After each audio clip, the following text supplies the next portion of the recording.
यह कहानी है गीता के 7वें अध्याय ज्ञान विज्ञान योग। रवि की जिंदगी का वो मोड़ जहां वह ज्ञान, अंडरस्टैंडिंग और विज्ञान इन एक्सपीरियंस के बीच का फर्क समझता है। रवि अब शांति पा चुका था। ध्यान ने उसे स्थिर बना दिया था।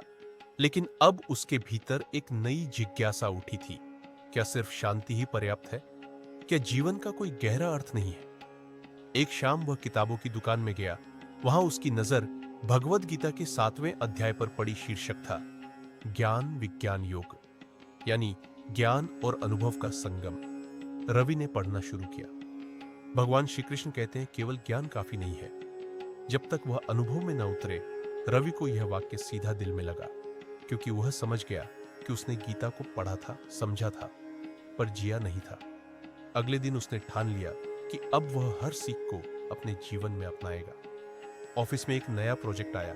सबको डर था कि असफल हो जाएगा, पर रवि ने कहा, डर ज्ञान है और प्रयास विज्ञान है। अगर हम जानते हैं कि क्या करना है तो उसे करने की हिम्मत भी रखनी चाहिए। टीम ने मेहनत की और प्रोजेक्ट सफल हुआ। सभी ने कहा, रवि के पास कोई अलग ऊर्जा है। रवि मुस्कुराया और बोला, यह गीता का विज्ञान है।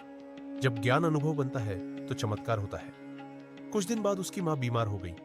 रवि बहुत चिंतित था, पर इस बार उसने गीता की बात याद की। श्रद्धावान लभते ज्ञानम, यानी जो श्रद्धा रखता है वही सच्चा ज्ञान पाता है। उसने विश्वास रखा कि हर परिस्थिति में कोई ना कोई सीख छिपी है। धीरे धीरे मां ठीक होने लगी और रवि ने महसूस किया कि सच्चा ज्ञान वही है जो जीवन के हर मोड़ पर साथ दे। उस रात जब वह छत पर बैठा आसमान देख रहा था तो उसे लगा जैसे कोई भीतर कह रहा हो, ज्ञान वह नहीं जो दिमाग में रहता है, बल्कि वह है जो हृदय में उतर जाए। रवि ने महसूस किया कि विज्ञान का अर्थ केवल प्रयोग नहीं बल्कि अनुभव है।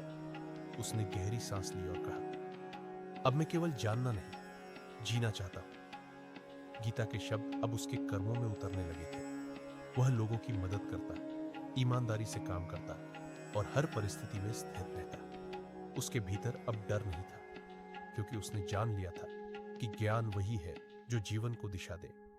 धीरे धीरे रवि का जीवन एक शांत नदी की तरह बहने लगा।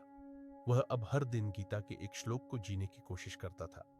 उसे एहसास हुआ कि ज्ञान और विज्ञान दो पंख है और उड़ान तभी पूरी होती है जब दोनों साथ हो। रवि अब जान गया था कि सच्चा अध्यात्म भागना नहीं, बल्कि जीवन को समझकर जीना है।